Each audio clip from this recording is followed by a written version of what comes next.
Kembali dari dunia abadi. Audiobook, novel silat. Episode 85. Panggilan berakhir. Ekspresi gembira terpancar di wajah Jiang Xiaohu. Ia memiliki informasi yang bagus, dan jika terbukti benar, ia akan menjadi pahlawan keluarga Huang. Ia tidak hanya akan mendapat hadiah besar, ia juga akan dipromosikan ke posisi yang lebih tinggi.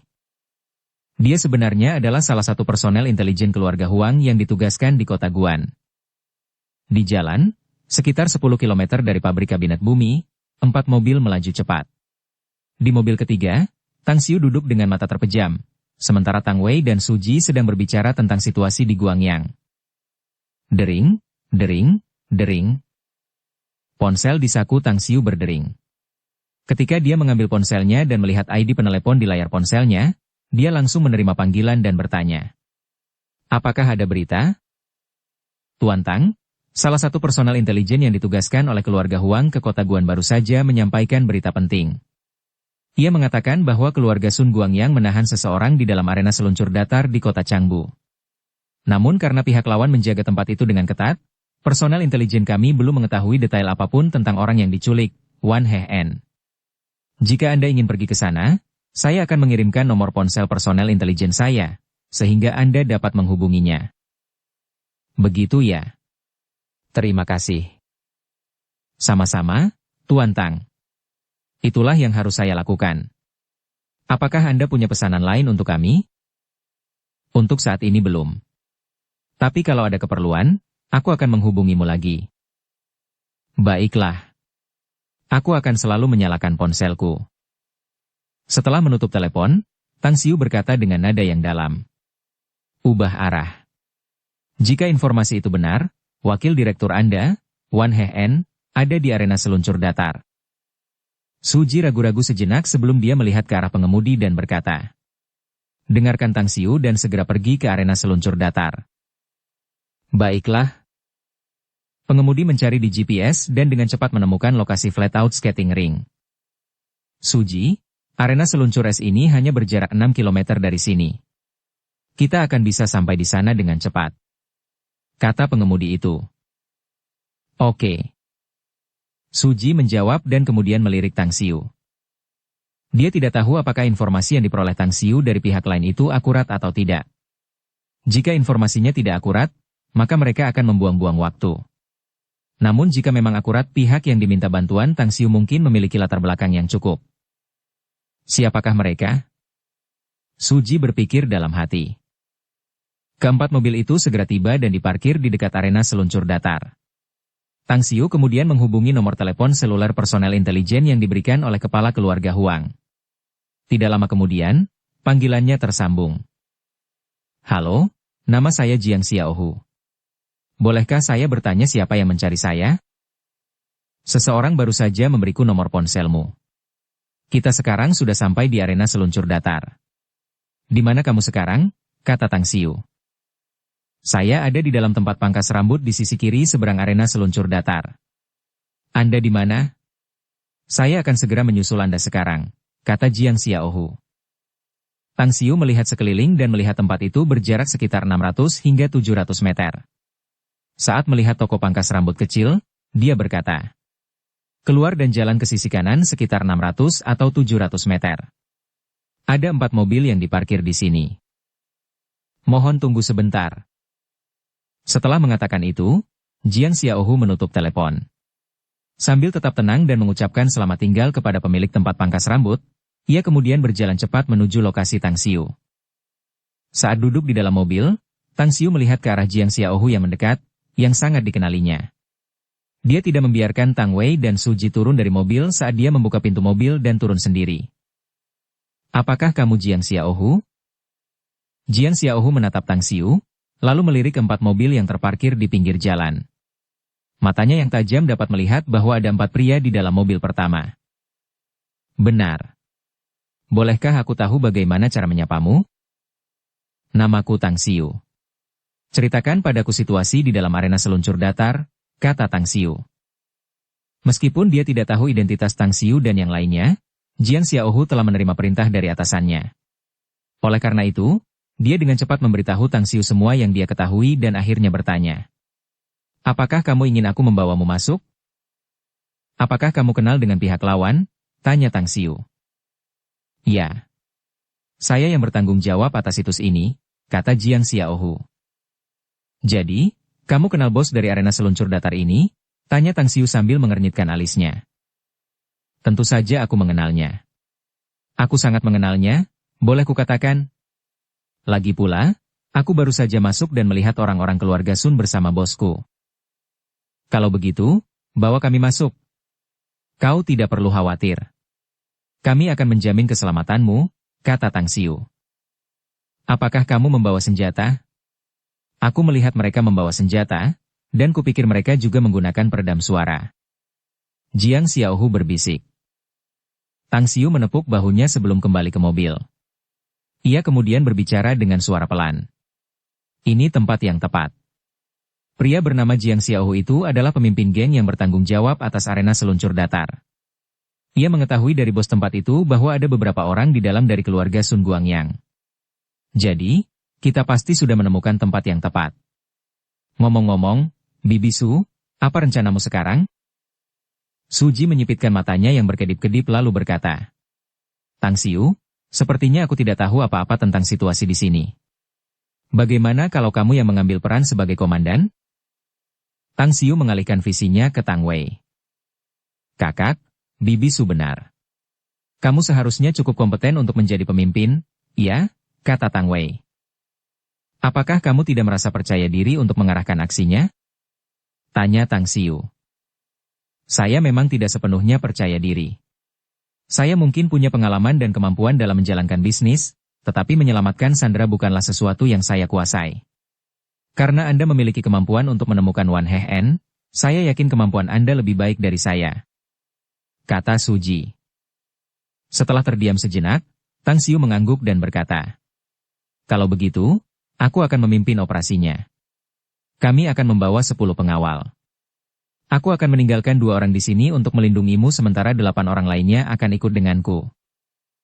Aku ikut denganmu, kata Tang Wei cepat.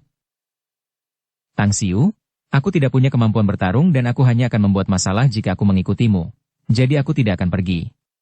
Kudengar Little Wei sedang berlatih taekwondo, jadi kau bisa membawanya bersamamu, kata Suji. Melihat Tang Wei, Tang Xiu mengangguk dan berkata. Kalau begitu, ayo. Tapi setelah memasuki tempat itu, kamu harus memperhatikan keselamatanmu sendiri. Musuh punya senjata. Aku khawatir itu akan sangat berbahaya. Dengan ekspresi serius, Tang Wei mengangguk dan berkata. Jangan khawatir. Aku pasti akan memperhatikannya. Tang Wei segera memerintahkan 8 pengawalnya untuk turun sementara kelompok itu kemudian mengikuti Jiang Xiaohu dan segera memasuki arena seluncur datar. Saudara Tang, jika kita memasuki tempat itu dengan angkuh, orang-orang di dalam akan melihat kita dari kejauhan. Aku akan menuntunmu ke samping dan menyelinap masuk dengan tenang. Ada toilet umum di sana, kita perlu berbalik untuk mendekati ruang penyimpanan sepatu roda. Jiang Xiaohu menghentikan langkahnya di koridor dan berbicara dengan suara rendah. Saat ini, Tang Xiu telah melepaskan indera spiritualnya dan mengamati situasi di dalam.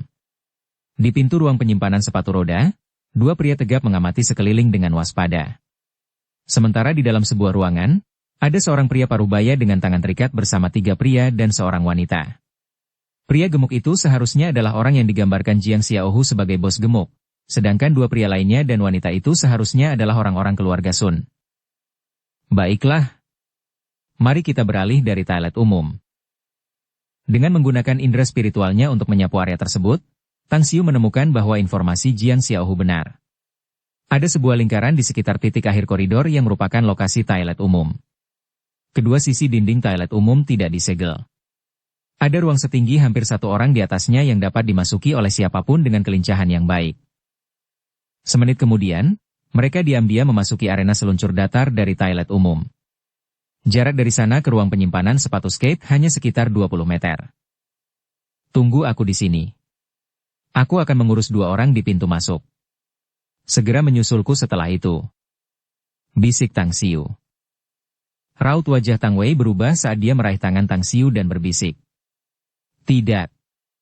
biarkan yang lain melakukannya. Kau akan berada dalam bahaya besar jika kedua pria itu membawa senjata. Tang Xiu menepisnya. Kemudian dia menggelengkan kepalanya dan berkata, "Jangan khawatir. Aku tidak akan mengatakannya jika aku tidak bisa melakukannya. Mengurus kedua orang itu bukanlah masalah bagiku." Setelah mengatakan itu, menggunakan taman sebagai tameng, dia diam-diam mendekati kedua pria itu dan bersembunyi di balik pilar sekitar 7 atau 8 meter dari mereka. Sambil menarik napas dalam-dalam, Tang Xiu kemudian mengulurkan tangannya ke pinggangnya dan mengeluarkan pisau militer Mitsubishi. Dia mencengkeramnya erat-erat dan melesat menuju ruang penyimpanan sepatu skate. Mengusir. Sosok yang sangat cepat tiba-tiba muncul di depan seorang pria gagah, pisau tentara Mitsubishi yang tajam kemudian langsung menusuk tenggorokannya. Pada saat berikutnya, Tang Xiu muncul di depan pria besar lainnya dan menutup mulutnya, memotong tenggorokannya dengan pisau. Gerakannya semulus awan yang berlalu dan air yang mengalir, dan suara langkah kakinya sangat ringan. Setelah ia mengiris leher lelaki besar itu, ia menariknya ke lelaki besar lainnya dan mencengkeram leher lelaki lainnya juga. Dengan kekuatan penuhnya, ia dengan cepat menyeret tubuh mereka sejauh 20 meter keluar. Pukulan. Pukulan.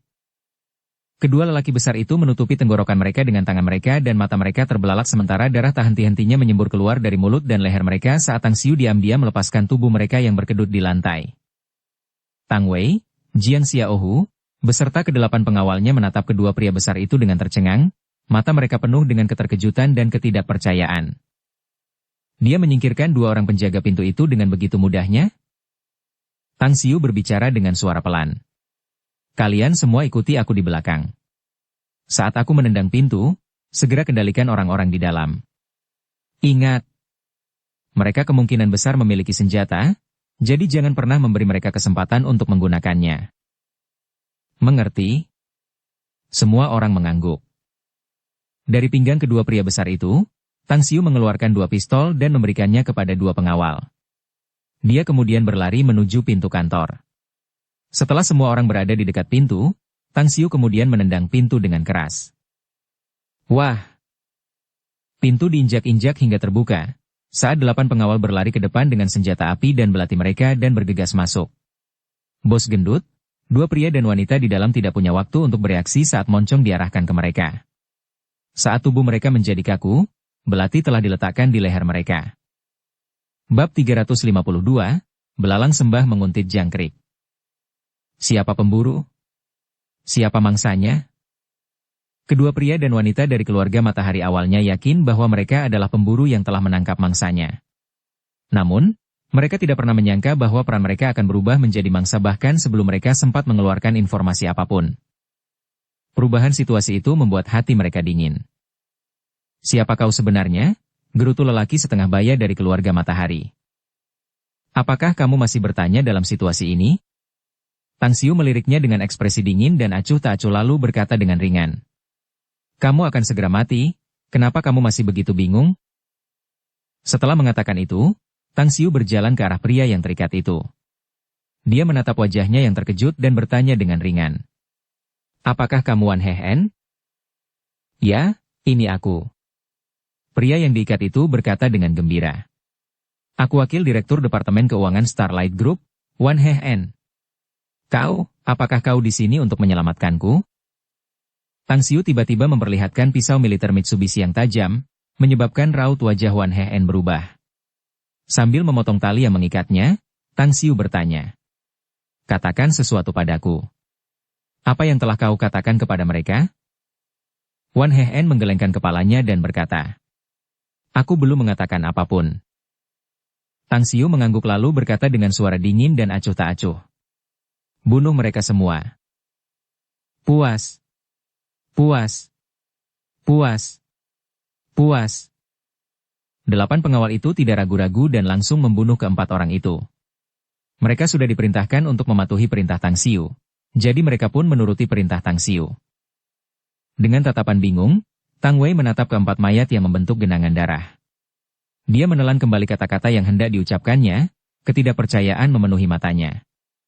Dia tidak pernah menyangka bahwa Tang Xiu benar-benar akan memerintahkan kematian mereka.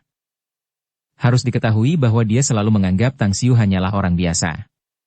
Bagaimana mungkin orang biasa berani membunuh orang?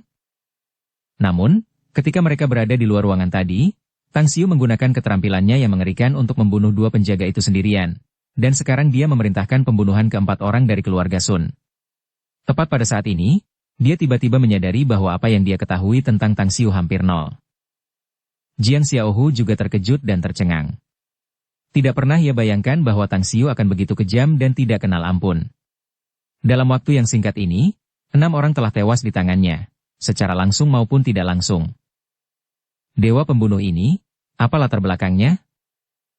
Sambil menepuk bahu Wan Hehen, Tang Xiu menoleh dan berkata, "Ayo pergi. Misi penyelamatan berhasil, tetapi masih ada beberapa orang yang harus kita musnahkan. Karena musuh ingin memasang jebakan untuk kita, maka kita akan menggagalkan rencana mereka. Aku ingin melihat trik apa yang bisa mereka rancang." Tang Wei segera mengikutinya dan bertanya dengan cepat. "Kakak, maksudmu, kita akan melanjutkan ke pabrik lemari bumi?" "Ya. Mereka telah memberikan kesempatan yang baik bagi kita, mengapa kita harus melewatkannya?" kata Tang Xiu. "Tapi kita tidak tahu apapun tentang situasi di sana." Tang Wei ragu-ragu. "Kita memang tidak tahu apa-apa, jadi kita harus ke sana dulu. Kalau musuh terlalu kuat, kita akan segera pergi. Tapi kalau musuh lemah, kenapa tidak memberi mereka tiket ke neraka? Aku yakin musuh telah memasang jebakan di tempat itu, dan aku tahu mereka pasti telah menempatkan banyak sekali pasukan di sana. Kalau kita bisa membantai mereka, mungkin kita bisa memotong salah satu lengan musuh." "Benar sekali." Tang Wei mengangguk. Tang Xiu menoleh ke arah Jiang Xiaohu, yang mengikutinya dari dekat, dan berkata, 6 mayat itu adalah urusanmu. Aku yakin kamu bisa mengurus mereka." "Tidak masalah." Jiang Xiaohu cepat-cepat berkata, "Saya jamin ke-6 mayat ini akan menghilang dengan tenang. Pasti tidak akan menimbulkan masalah." "Kau hebat. Aku akan membantumu dan mengatakan hal-hal baik tentangmu kepada bosmu." Tang Xiu tertawa. Mendengar itu, Jiang Xiaohu sangat gembira. Dia menatap Tang Xiu dengan penuh rasa terima kasih dan berkata, "Terima kasih, Tuan Tang." Tang Xiu melambaikan tangannya, memberi isyarat agar Jiang Xiaohu tetap tinggal, sementara Tang Xiu, Wan Hehen, dan 8 pengawal bergegas meninggalkan arena seluncur datar. Saat mereka kembali ke mobil, Suji, yang penuh kekhawatiran, melangkah maju untuk menyambut mereka. Dia segera merasa tenang setelah melihat Wan Hehen. "Bibi Su, kami telah menyelamatkannya dan juga telah membunuh 6 orang dari keluarga Sun. Bagaimana kalau kita lanjutkan ke pabrik lemari bumi?" Dengan ekspresi aneh, Suji berkata, "Tang Xiu, kau sudah melakukannya dengan sangat baik. Tapi kita sudah menyelamatkannya, jadi kita tidak perlu pergi ke sana, kan? Banyak orang kita yang dipindahkan sekarang, jadi semakin cepat kita meninggalkan Guangyang, semakin sedikit bahaya yang akan dihadapi orang-orang kita." Alis Tang Xiu terangkat saat dia bertanya, "Apakah kita tidak akan mendapatkan kembali sejumlah bunga sebelum kita pergi? Tetapi pasti ada jebakan di sana. Jika kita tidak mendapatkan bunga dan malah menderita kerugian besar, kerugiannya akan lebih besar daripada keuntungannya." Suji mengerutkan kening saat menjawab. Tang Xiu terdiam. Dia menyadari bahwa Suji tidak ingin pergi ke pabrik lemari tanah. Namun, dia bisa memahami pikirannya karena dia tidak pandai membunuh. Tang Wei menatap Tang Xiu dan berkata cepat, "Bibi Su, mengapa kamu tidak membawa wakil direktur dan kembali dulu sementara Tang Xiu dan aku pergi ke sana untuk melihat situasinya? Jika ada banyak musuh di sana, kami tidak akan bertindak gegabah. Tetapi jika hanya ada sedikit dari mereka, maka kami akan membasmi mereka." "Tapi, pamanmu yang di sana," Suji ragu-ragu. "Dia tidak perlu khawatir tentang apapun. Aku akan bertanggung jawab atas kecelakaan apapun.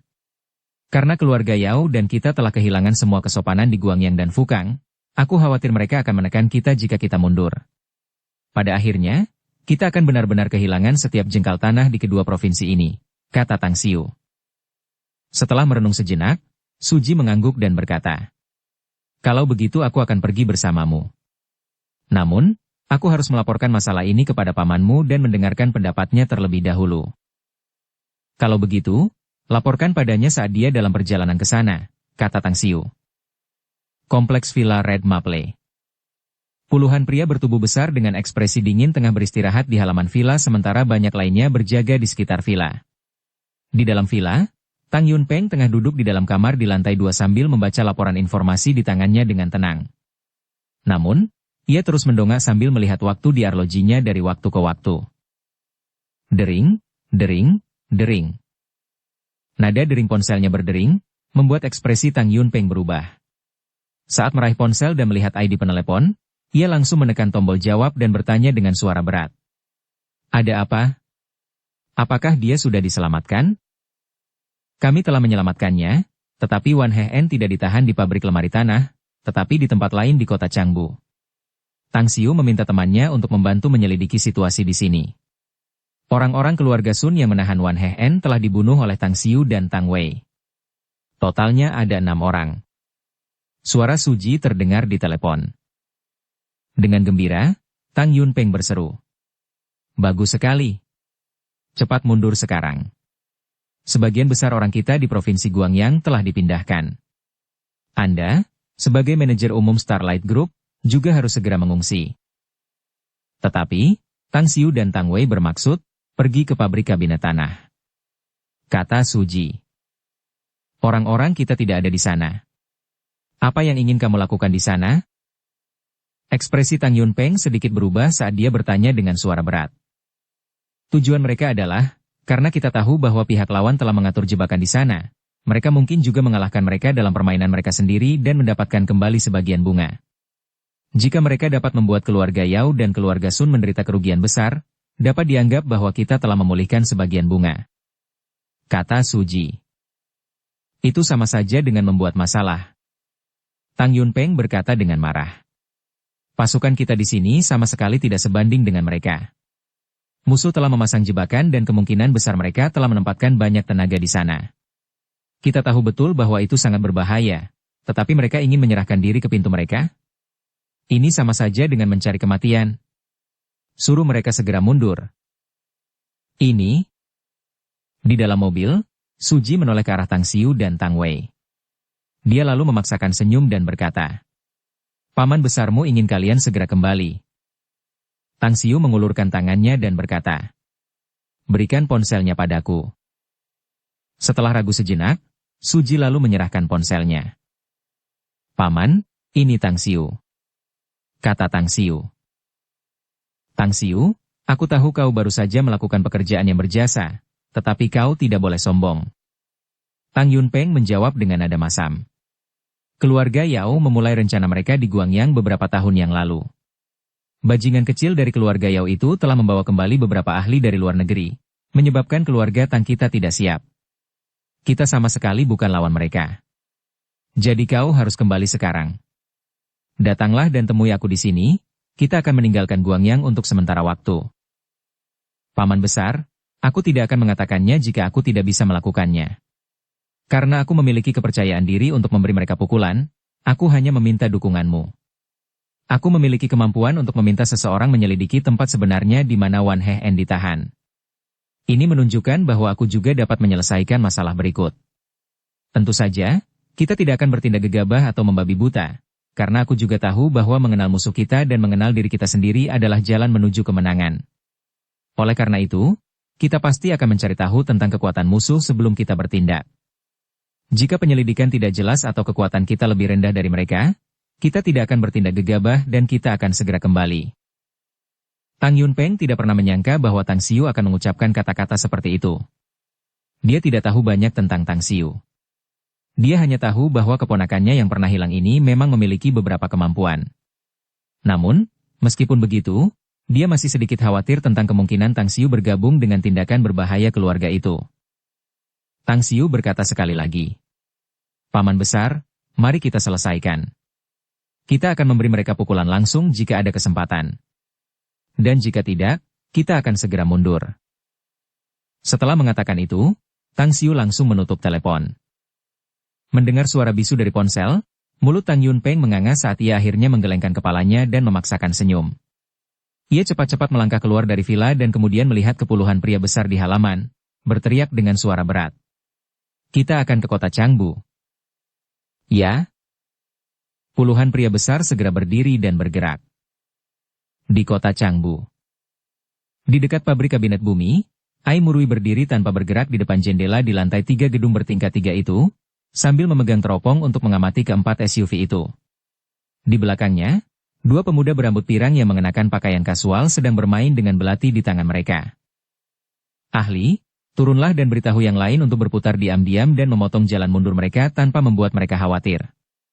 Terlepas dari siapapun mereka, kita tidak boleh membiarkan mereka pergi hari ini. Ai Murui menoleh dan berbicara dengan suara yang dalam. Ekspresi lapar terpancar di mata pemuda bernama Ahli saat dia bangkit dan berjalan keluar. Dukung channel Novel Silat dengan subscribe, follow, like, komen dan share. Bab 353, Serangan Mendadak. Waktu berlalu dengan cepat. 4 mobil SUV diparkir di dekat pabrik kabinet tanah kota Changbu. Li Xiaojie tampak dingin saat menerima panggilan telepon. Setelah mendapat instruksi lebih lanjut, senyum akhirnya muncul di wajahnya yang dingin. "Ada berita apa, Kapten?" tanya seorang pemuda di kursi depan. "Wakil direktur telah diselamatkan. Pabrik lemari tanah ini sebenarnya adalah jebakan. Mereka menyembunyikan orang itu di tempat lain. Musuh pasti telah menempatkan banyak sekali tenaga kerja di dalam dan menunggu kita untuk masuk ke dalam jebakan mereka." "Dia sudah diselamatkan? Siapa yang melakukannya?" tanya pemuda itu dengan heran. "Aku tidak tahu. Ketua Su tidak memberitahuku," kata Li Xiaojie. Pemuda itu mengangguk dan bertanya, "Lalu apa yang harus kita lakukan selanjutnya? Haruskah kita mundur?" "Kita tidak bisa." Li Xiaojie menggelengkan kepalanya dan berkata. "Kepala Su berkata untuk menunggu di sini. Dia akan menyusul kita dan kemudian kita akan mulai menyerang tempat ini. Kita tahu betul bahwa ini adalah jebakan. Mengapa kita harus melompat ke dalamnya?" tanya pemuda itu dengan heran. "Apakah kamu tidak pernah mendengar pepatah tentang belalang sembah yang mengintai jangkrik, tetapi tidak menyadari keberadaan burung pipit di belakang? Aku khawatir kita sudah ketahuan saat tiba di sini. Jadi, kita hanya bisa bertindak sebagai umpan. Setelah pasukan berikutnya tiba, barulah kita bisa mulai bertindak." Dering, dering, dering. Begitu Li Xiaojie selesai berbicara, nada dering ponselnya berbunyi. Setelah menjawabnya, sambil berbicara beberapa patah kata dengan si penelepon, senyum di wajahnya semakin lebar. Bos besar baru saja menelepon. Dia membawa beberapa orang dan bergegas ke sini. Selain itu, ada 2 orang lagi yang datang bersama Kepala Su. Salah satunya adalah Tang Wei, dan yang lainnya adalah Tang Xiu. "Aku kenal Tang Wei, tapi siapa Tang Xiu ini?" tanya pemuda itu dengan bingung. "Apakah kau lupa bahwa keluarga tak menemukan anak mereka yang hilang? Orang itu adalah Tang Xiu. Sejauh yang aku tahu, orang ini sangat kuat, dia bahkan mampu menghidupkan kembali seseorang yang sedang dalam tahap vegetatif," kata Li Xiaojie. Tiba-tiba pemuda itu tersadar.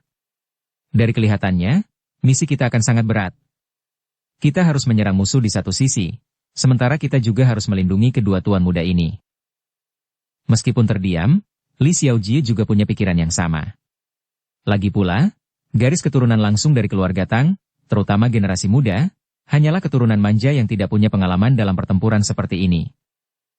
Mungkin, untuk membuat bos besar secara pribadi membawa orang, bukankah ini jelas bahwa dia khawatir tentang keselamatan Tang Wei dan Tang Xiu? Sementara itu, 4 mobil terparkir di sudut jalan di belakang pabrik lemari tanah.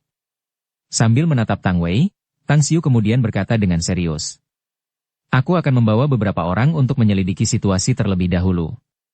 Kalian harus menunggu di luar dan tetap berhubungan melalui telepon." "Aku ikut denganmu," kata Tang Wei cepat. "Kita tidak boleh membawa terlalu banyak orang, agar tidak membuat musuh waspada. Tetaplah di sini dan teruslah berhubungan dengan kelompok pelopor. Saya yakin musuh telah memasang jebakan di sini, jadi jelas bahwa mereka harus memiliki tenaga untuk tetap berada di sekitar selain kelompok di dalam. Mereka pasti telah memantau orang-orang kita yang datang lebih awal. Jadi, kita mungkin memiliki banyak musuh di pinggiran," kata Tang Xiu. Tang Wei ragu sejenak, lalu mengangguk dan berkata, "Kalau begitu kamu harus berhati-hati." Sambil tersenyum padanya, Tang Xiu menepuk bahunya dan segera membuka pintu mobil. Kemudian, dia pergi ke mobil di belakang mereka dan mengetuk jendelanya, sambil berkata, Kalian bertiga ikut aku. Kita akan menyelinap ke pabrik lemari. Aku akan pergi. Aku ikut juga. Hitung aku ikut. Selain pengemudi, 3 orang lainnya membuka pintu dan keluar. Mereka dulunya adalah tentara. Jadi, mereka telah menjalani pelatihan khusus dan memiliki kemampuan yang sangat baik. Oleh karena itu, mereka bersedia mengikuti Tang Xiu untuk menyelidiki situasi. Mereka menganggap diri mereka sangat kuat, tetapi mereka tidak berani berpikir bahwa mereka setara dengan Tang Xiu. Mereka telah menyaksikan kecepatan Tang Xiu dalam membunuh. Kelancaran, gerakan seperti awan dan air yang mengalir, teknik membunuh, serta kekejaman adalah sesuatu yang mereka akui tidak dapat dicapai oleh mereka. Beberapa menit kemudian, keempat pria itu diam-diam muncul di dinding belakang pabrik lemari tanah. Melepaskan indera spiritualnya, Tang Xiu tidak menemukan musuh di dekatnya. Dia segera melompat ke atas dinding dan dengan cepat masuk ke dalam. 3 lainnya juga bergerak sangat cepat saat mereka dengan lincah melompat dari dinding dan kemudian bersembunyi di balik beberapa tumpukan papan. Kalian semua tunggu di sini.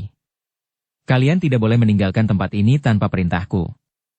Aku punya target kecil, jadi aku akan bergabung dengan kalian setelah mengintai sebentar. Setelah membisikkan perintahnya, dia diam-diam melewati tumpukan papan besar dan bergerak maju dengan tenang. Sekitar 4 hingga 5 menit kemudian, dia mengamati melalui indera spiritualnya dan menemukan beberapa kelompok musuh yang terdiri dari 10 orang di setiap kelompok bersembunyi di tempat yang lebih tersembunyi di dalam gudang. Terlebih lagi, yang membuat alisnya berkerut adalah situasi di depan, dekat gedung perkantoran. Ada puluhan pria berbadan besar bersenjata api dan parang di sana. Banyak orang juga berada di atap, sedangkan yang membangkitkan niat membunuhnya adalah kehadiran seorang asing berbadan besar. Tang Xiu pernah mendengar bahwa seorang tokoh kuat dari keluarga Yao, pria bernama Yao Xinhua, baru saja kembali dari luar negeri dan membawa serta beberapa ahli asing. Dia menduga bahwa orang asing bertubuh besar ini juga merupakan salah satu ahli yang dibawa Yao Xinhua dari luar negeri. Tidak ada cara yang memungkinkan untuk menghabisi musuh di dalam gedung kantor dan di atap terlebih dahulu. Namun, ketiga regu yang bersembunyi di dalam gudang dapat dibasmi terlebih dahulu. Namun, mungkin akan sangat sulit jika aku harus menghabisi 10 regu itu sendirian tanpa bersuara.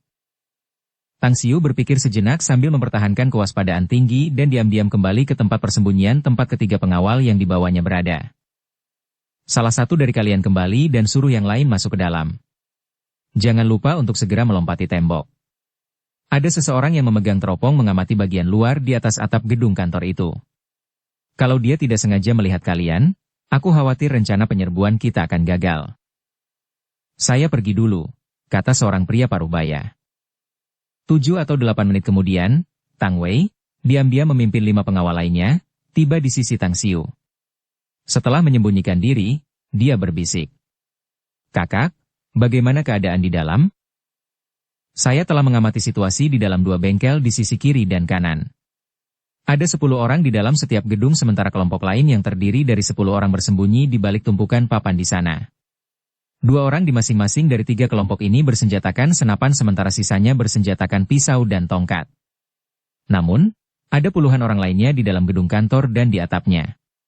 Kita harus mengurus ketiga kelompok ini terlebih dahulu dan segera memberitahu orang-orang kita yang lain di luar untuk segera masuk dan mengepung mereka. Terlepas dari berapa banyak orang yang telah disiapkan keluarga Yao, kita dapat mengarahkan ujung tombak ke arah musuh di luar sekaligus selama kita dapat mengurus semua musuh di dalam pabrik lemari. Saudaraku, apakah kamu sudah menyelidikinya dengan sangat jelas? Apakah kamu pernah menjadi pengintai sebelumnya? Tanya Tang Wei dengan heran. Aku mungkin lebih kuat dari seorang pengintai. Baiklah, kalian semua ikuti aku dan berhati-hatilah untuk bersembunyi. Mari kita selesaikan kelompok musuh di dalam pabrik di sisi kiri terlebih dahulu. Kata Tang Xiu sambil tersenyum. Pergi. Beberapa menit kemudian, Tang Xiu dan Tang Wei beserta 8 pengawal dengan hati-hati muncul di luar pintu samping bengkel di sisi kiri. Karena pintu depan bengkel adalah tempat 10 orang musuh bersembunyi, maka, melalui pengamatan indera spiritualnya, Tang Xiu memilih untuk masuk melalui pintu samping dan menyerbu ke belakang musuh dari dalam, membunuh mereka secara tiba-tiba. Setelah kalian bersembilan mendekati mereka, segera mulai dan lakukan dengan cepat. Aku akan mengurus sendiri kedua orang bersenjata itu. Selesaikan operasi ini dengan cepat. Kita tidak boleh membiarkan ke-10 orang di dalam itu mengirimkan peringatan. Perintah Tang Xiu berbisik. Oke. Semua orang menjawab dengan isyarat tangan. Dengan cepat, dengan bantuan penghalang dari perabotan, mereka semua mendekat dan berhenti di dekat 10 orang pria besar yang berada di pintu masuk bengkel. 2 di antara mereka diam-diam memperhatikan setiap gerakan di luar sementara yang lainnya duduk di kursi mereka, membersihkan senjata mereka atau bermain dengan parang dan tongkat mereka. Pergi. Tang Xiu berteriak pelan. Dengan gerakan tiba-tiba dari ujung kakinya, dia berlari mendekat seperti seekor harimau yang menerkam mangsanya. Hanya dalam waktu 2 detik, sebelum 10 musuh sempat bereaksi, dia berlari cepat di depan 2 orang yang bersenjatakan senapan serbu itu dan pisau lipat Mitsubishi di tangannya menusuk tenggorokan seorang pria besar. Tubuhnya muncul di punggung pria besar lainnya sesaat kemudian, mencengkeram kepala pria itu dan dengan mudah mematahkan lehernya. Musuh. Seorang pria besar melompat dari kursinya sambil mengacungkan parangnya. Engah. Sebuah belati tajam menusuk jantung lelaki besar itu dari belakang. Tang Xiu melesat ke samping. Saat ia muncul di depan pria besar lainnya, pisau lipat Mitsubishi miliknya menusuk tenggorokan pria itu. Ia mencabut pisau itu sesaat kemudian, lalu menusuk tenggorokan pria lain di sisi kiri. Mengembuskan. Mengembuskan. Mengembuskan. Pisau-pisau saling beradu. Tang Wei dan 8 pengawal bergerak sangat cepat dan menyerang 10 musuh yang tidak siap. Hanya dalam beberapa detik, 10 musuh di dalam bengkel semuanya terbunuh. Namun, 4 dari mereka dibunuh oleh Tang Xiu sementara 6 lainnya dibunuh bersama oleh Tang Wei dan yang lainnya. Sangat mulus, kata Tang Wei sambil tersenyum puas. Itu memang sangat lancar. Tapi kita masih punya 2 kelompok musuh di tempat berikutnya. Tang Xiu mengangguk dan berkata, "Kuharap kita juga bisa membunuh mereka semua dengan mudah. Namun, kita harus membiarkan salah satu dari mereka hidup untuk kelompok ketiga. Aku perlu tahu berapa banyak orang yang ditugaskan musuh untuk kita dalam perangkap ini." "Maksudmu, selain yang ada di dalam pabrik lemari, ada juga yang di luar?" tanya Tang Wei. "Aku sudah mengintai musuh di dalam, tapi aku tidak tahu berapa banyak musuh yang ada di luar. Jadi kita harus mencari tahu," kata Tang Xiu. "Saudaraku, kungfumu hebat sekali. Bunuh saja mereka sekarang, serahkan tugas untuk menjaga salah satu dari mereka tetap hidup kepadaku," kata Tang Wei. "Jangan lengah. Bekerja samalah dengan yang lain dan cobalah untuk keluar tanpa cedera dalam 2 pertempuran berikutnya," kata Tang Xiu. "Mari kita lanjutkan ke yang berikutnya. Bagaimana kalau kita pergi ke bengkel itu?"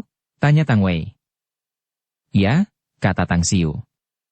Dengan cepat, 2 pengawal mengambil pistol dari tangan 2 musuh. Dulu ketika mereka berada di arena seluncur datar, mereka telah membunuh 6 orang dan memperoleh 4 pistol.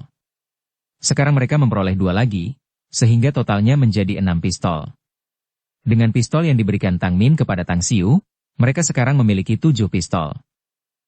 4 pengawal Suji juga masing-masing memegang pistol. Jadi sekarang kelompok mereka yang beranggotakan 10 orang itu memiliki 11 pistol. Bab 354, Pembersihan Angin Musim Gugur. Sambil menyerahkan pistol kepada Tang Xiu, Tang Wei berbisik. "Saudaraku, aku tahu kungfumu hebat, tetapi sekuat apapun, kau tidak akan bisa menghindari peluru. Ambil pistol ini. Kita tidak boleh kehilangannya, dan kita juga tidak boleh membiarkanmu mengalami kecelakaan." Tang Xiu mengambil pistol itu. Setelah menyelipkannya ke pinggangnya, dia mengangguk dan berkata, "Kalian semua, ingat. Kita sedang melakukan penyergapan diam-diam, jadi jangan melepaskan tembakan sejauh mungkin. Senjata itu memang memiliki peredam, tetapi banyak ahli masih bisa mendengarnya." "Dimengerti?" Semua orang beraksen dan meraih parang di lantai. 7 atau 8 menit kemudian, mereka muncul di pabrik lain dan berhasil membunuh 10 orang di dalamnya. Di atap gedung perkantoran, Top Herson mengerutkan kening dalam-dalam. Ia menyingkirkan teropong dan memberikannya kepada pria besar di sebelahnya, mengisyaratkannya untuk mengamati sekeliling. Ia kemudian duduk, mengeluarkan sebatang rokok. Tanpa sepengetahuannya, ia merasa agak gelisah. Seolah-olah sesuatu yang buruk akan terjadi. Ia pernah merasakan perasaan seperti ini 2 kali sebelumnya. Setiap kali, karena kewaspadaannya yang membuatnya waspada sebelumnya, ia akhirnya selamat. Hubungi yang lain dan beritahu mereka untuk tetap waspada.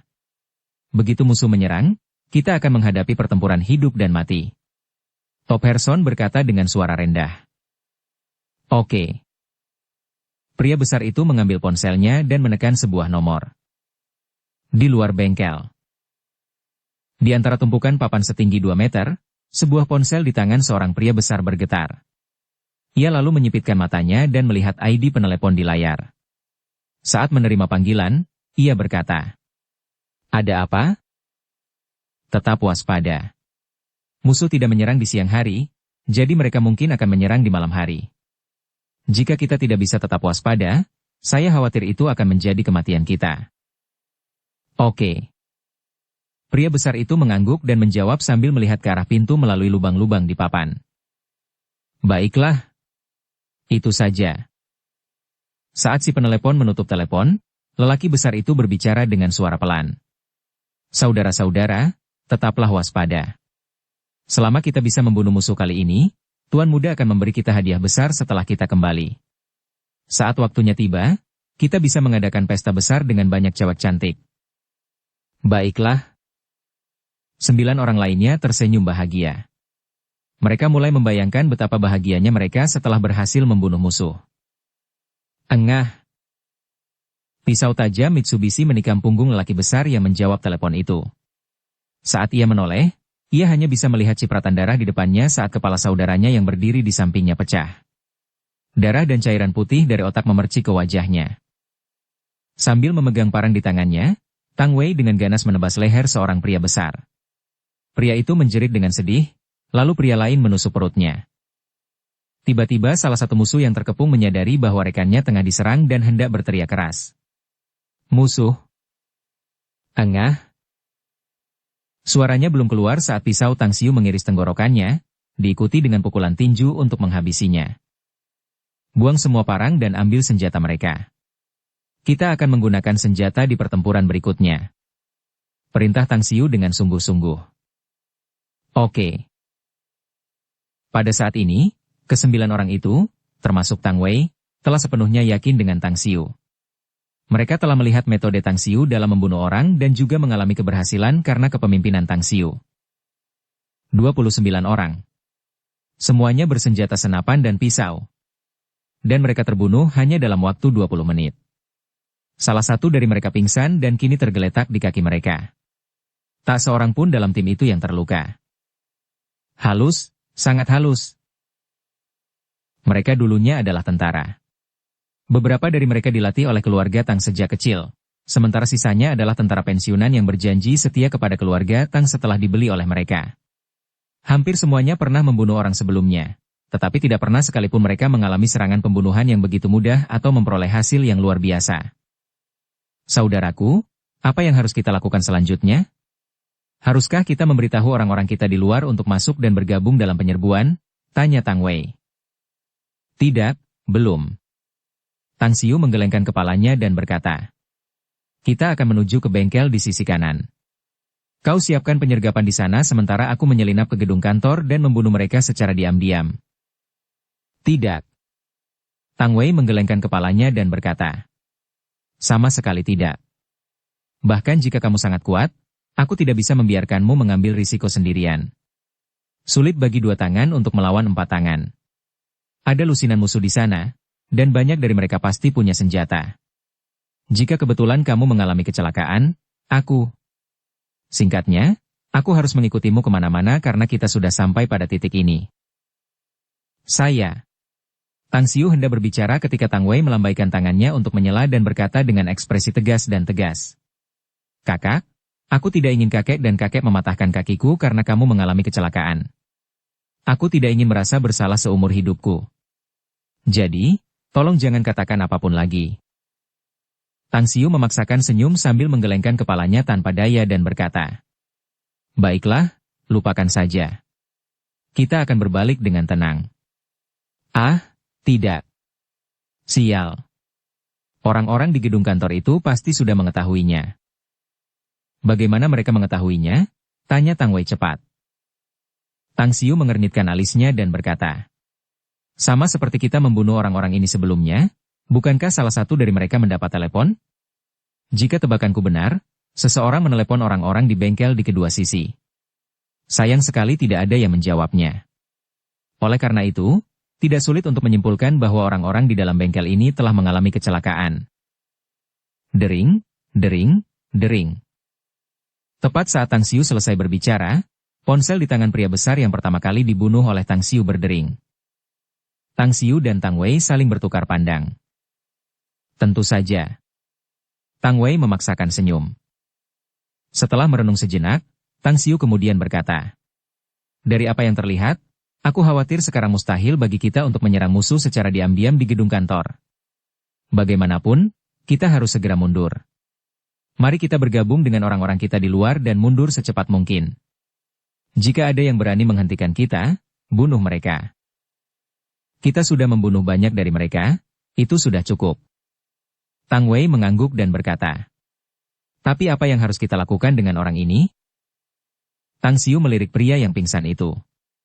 Setelah terdiam beberapa saat, dia berkata, "Tidak ada gunanya menahannya. Bunuh saja dia." "Baiklah." Tang Wei mengayunkan parangnya dan langsung membunuh lelaki besar yang pingsan itu. Sesaat kemudian, rombongan itu segera pergi.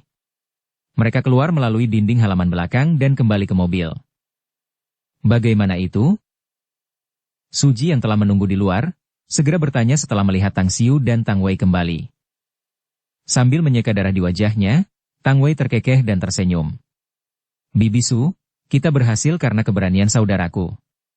Namun, kita tidak sepenuhnya membasmi mereka. Kita hanya membunuh 30 dari mereka sebelum mereka menemukan kita, jadi kita harus mundur." Terkejut dan ketakutan, Suji berkata, "Tapi bukankah kau di sana hanya selama setengah jam? Kau benar-benar telah membunuh 30 orang? Kau, bagaimana kau melakukannya?" Tanya saja padanya. Tang Wei menunjuk ke arah Tang Xiu dan tertawa. "Itu adalah serangan diam-diam. Aku sudah mengintai mereka, jadi aku tahu di mana mereka bersembunyi. Jadi, kami bertindak bersama-sama dan tanpa membuat yang lain khawatir, lalu membantai 3 kelompok musuh yang bersembunyi. Pokoknya, ayo kita keluar dari sini dan bergabung dengan orang-orang di pintu depan," kata Tang Xiu. "Baiklah." Dengan ekspresi terkejut masih tergambar di wajahnya, Suji mengangguk sebagai jawaban. Sesaat kemudian, Suji menelepon Li Xiaojie dan memberitahu mereka agar bersiap berangkat. Saat keempat mobil melaju kencang menuju sekitar pabrik lemari tanah, Li Xiaojie melihat mereka dan segera memerintahkan yang lainnya untuk pergi, bergabung dengan keempat mobil itu. 8 mobil itu kemudian pergi dengan sangat cepat. Di antara tumpukan papan di dalam pabrik kabinet, Topperson tampak mengerikan dan buas. Niat membunuh yang kuat terpancar darinya, menyebabkan puluhan pria besar di sekitarnya menjadi sedikit takut. Memalukan. Dia merasakan malu yang amat dalam, karena tenaga kerja yang ditugaskannya di tempat ini telah dibunuh secara diam-diam oleh musuh. Dan itu terjadi tanpa dia sadari sedikit pun. Laporkan. 2 kelompok lainnya juga terbunuh. Seorang pria besar berlari dengan langkah besar. Ada sedikit ketakutan di wajahnya. Bajingan. Topperson meninju bagian atas papan dengan keras. Tiba-tiba, seolah menyadari sesuatu, ia kemudian memencet nomor telepon seluler dan menggerutu. "Ai Murui, bagaimana keadaan di luar?" Masih belum ada pergerakan. Musuh masih di dalam mobil. Ah, itu tidak benar. 4 mobil datang. Suara Ai Murui keluar dari telepon. Dengan perubahan ekspresi, Topperson segera berkata, "Jangan hentikan mereka. Jika mereka mencoba masuk ke pabrik lemari tanah, biarkan mereka masuk, lalu ikuti mereka masuk. Namun jika mereka akan pergi, biarkan saja." "Kenapa? Ini tidak sesuai rencana?" tanya Ai Murui. Topperson menggertakkan giginya dan berkata, "Musuh baru saja menyelinap ke pabrik lemari, dan 3 kelompok yang telah kuatur di dalam semuanya telah hancur. Kami kehilangan 30 orang." "Apa?" Ai Murui berseru tanpa sadar. Di jalan raya sekitar 10 km dari kota Changbu, belasan mobil melaju kencang. Di dalam Audi di tengah, Tang Yunpeng tampak muram saat mengingat kata-kata dari ayahnya yang sudah tua. "Tidak peduli berapa besar harga yang harus kita bayar, kalian harus memastikan keselamatan Xiu Er dan Wei Er. Jika keadaan menjadi lebih buruk, kita akan mundur dari provinsi Guangyang dan Fukang." Jika keluarga Yao masih berani melawan keluarga Tang di provinsi lain, kita akan melawan mereka apapun hasilnya. Tang Yunpeng mengusap pelipisnya dan tiba-tiba menyesali keputusannya untuk menyetujui usulan Tang Xiu. Dia tahu bahwa Tang Xiu adalah anak yang penuh dengan kemampuan. Seorang pria yang cakap yang telah bekerja keras dan melakukan usaha yang mengesankan di usia muda tanpa bantuan siapapun. Itu saja sudah luar biasa dan luar biasa. Jika Tang Xiu diberi waktu beberapa tahun atau bahkan 1 dekade untuk mengembangkan dirinya, kekuatan Tang Xiu akan menjadi lebih besar lagi. Jika ditambah dengan bantuan keluarga Tang, dia hampir tidak dapat membayangkan seberapa tinggi Tang Xiu akan melangkah. Dia bahkan sudah membayangkan bahwa jika Tang Xiu benar-benar menganggap dirinya sebagai salah satu anggota keluarga Tang di masa depan, kekuatan keluarga itu juga akan berkembang pesat. Mungkin hanya butuh beberapa tahun bagi keluarga Tang untuk kembali ke kekuatan masa kejayaannya. Jika saat itu tiba, keluarga mana di negeri ini yang masih berani menentang mereka dengan gegabah? Di seluruh Beijing dan bahkan di seluruh negeri, tidak ada pemuda lain yang lebih menonjol daripada Tang Xiu. Demi masa depan keluarga Tang, tetapi juga untuk menebus semua kepahitan dan kesulitan yang telah dialami anak ini, aku harus memastikan keselamatannya bahkan jika aku harus mengorbankan sisa hidupku yang pendek ini. Tang Yunpeng menyipitkan matanya dan berpikir dalam hati. Bab 355, Keberuntungan Keluarga Tang. Saat Tang Yunpeng sedang asyik merenung, sebuah panggilan telepon datang dari Suji. Namun, keterkejutan dan keheranan langsung menutupi wajahnya yang persegi setelah mendengar laporannya. Apakah kamu sudah memverifikasinya? Kamu benar-benar telah menghancurkan sekelompok orang dari keluarga Yao? Benar, kata Suji. Tang Xiu secara pribadi menyelidiki dan memimpin penyerbuan. Mereka membunuh 30 orang musuh secara keseluruhan dan menyita 6 pistol. Bagaimanapun, kita sekarang dalam perjalanan kembali dan akan tiba di kompleks Villa Red Maple paling lama dalam waktu 1 jam. Mengerti? Setelah mengatakan itu, Tang Yunpeng langsung menutup telepon. Sesaat kemudian, keterkejutan dan kegembiraan muncul di wajahnya yang biasanya berwibawa. Dia kemudian berkata dengan suara yang dalam. Beritahu yang lain bahwa kita tidak akan pergi ke kota Changbu lagi. Kita akan kembali ke kompleks Villa Red Maple. Dimengerti, seorang pria parubaya di kursi depan mengangguk dan berkata. Tang Yunpeng menoleh keluar jendela. Jika ada yang memperhatikannya, mereka akan melihat bahwa dia sedikit gemetar dan mengepalkan tangannya erat-erat. 30. 1 serangan dan 30 orang musuh terbunuh secara tak terduga. Keluarga kami selalu berada di bawah tekanan keluarga Yao di setiap kesempatan, dan banyak orang kami yang diserang oleh orang-orang mereka. Namun, korbannya tidak lebih dari 20 orang, sementara serangan pertama Tang Xiu terhadap mereka telah menewaskan 30 orang mereka. Tidak, bukan 30. Dia juga tampaknya telah membunuh 6 orang musuh ketika dia menyelamatkan wakil direktur. Yang berarti kali ini, meskipun musuh menangkap salah satu orang kita dan menyiapkan jebakan untuk kita, mereka tidak hanya tidak mendapatkan informasi apapun dari wakil direktur, mereka malah menderita kerugian ganda setelah mencoba menipu kita. Bagus, sungguh hebat. Tang Xiu. Tang Xiu. Kaulah pembawa keberuntungan keluarga Tang. Pembawa keberuntungan kami. Setelah beberapa lama, Tang Yunpeng menarik napas dalam-dalam, dan senyum tak dapat dielakkan di wajahnya. Namun, ia tidak segera menelepon untuk melapor dan menyimpan ponselnya setelah ragu-ragu sejenak. Melaporkan kepada ayah harus menunggu setelah mempelajari masalah tersebut secara menyeluruh. Kelompok Zaman Baru Guangyang. Duduk malas di sofa empuk, Yao Xinhua diam-diam membaca setumpuk informasi. Informasi itu tentang distribusi tenaga kerja keluarga Tang di Guangyang dan Fukang. Saat ini, kepala keluarga Bai, yang merupakan pelengkap keluarga Tang di Guangyang, telah dirancang olehnya dan disita sementara grup cahaya bintang juga telah dibakar. Dapat dikatakan bahwa 2 jari keluarga Tang di Guangyang telah terputus.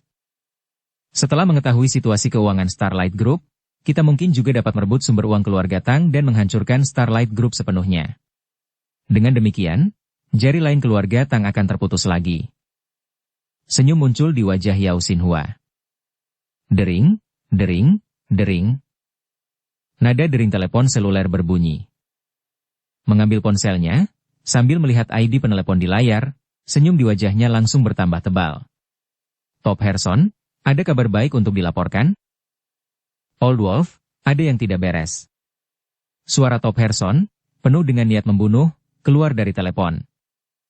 Senyum Yao Xinhua membeku saat tubuhnya langsung tegak. Dia bertanya dengan nada berat. Apa yang terjadi? Dengan nada berat yang sama, Top Herson menjawab. Perangkap yang telah kita pasang di pabrik kabinet bumi telah ditembus oleh musuh. Mereka menggunakan taktik tipu daya dengan mengirim sekelompok orang keluar pabrik kabinet sementara anggota kelompok lainnya diam-diam menyelinap ke pabrik kabinet bumi. 30 orang dari ketiga kelompok itu semuanya terbunuh tanpa suara. Selain itu, Yao Xinhua tiba-tiba berdiri dengan niat membunuh yang meledak dari matanya. Dia bertanya dengan geraman yang dalam. Apalagi? Saya baru saja menghubungi Yao Xinyu, yang bertanggung jawab atas hak asuhan He-En, tetapi tidak ada yang menjawab. Saya khawatir dia juga mengalami kecelakaan. Brengsek. Yao Xinhua meraung marah. Ia menutup telepon dan segera menghubungi nomor Yao Xinyu. Tidak ada yang menjawab. Ia bahkan menghubungi nomor lain dari keluarga Yao tetapi mendapatkan hasil yang sama. Setelah waktu yang lama, dengan ekspresi geram, Yao Xinhua menghubungi kembali nomor Top Herson dan berkata dengan suara berat. Segera bawa anak buahmu ke arena seluncur datar untuk melihat situasi di sana. Sudah. Kita akan segera menerima beritanya. Yao Xinhua meninju meja dan menggeram. Karena kita gagal di pabrik lemari tanah, bawa orang-orang kita dan segera mundur untuk mencegah terjadinya kecelakaan. Aku akan menunggumu di kota Guan. 1 jam kemudian. Kota Guan, Kompleks Villa Red Maple. Tang Yunpeng telah kembali. Tubuhnya seperti tombak saat ia berdiri di gerbang depan villa. 4 pria kuat mengelilinginya dengan wajah muram saat mereka melihat sekeliling. Mereka ada di sini, bisik seorang pria parubaya di sampingnya. Pada saat itu, Tang Yunpeng melihat 8 mobil melaju kencang menuju pintu masuk kompleks villa. 8 mobil itu kemudian berhenti di depannya dan pintunya terbuka. Bersambung ke episode 86. Dukung kami dengan subscribe, follow, like, komen dan share.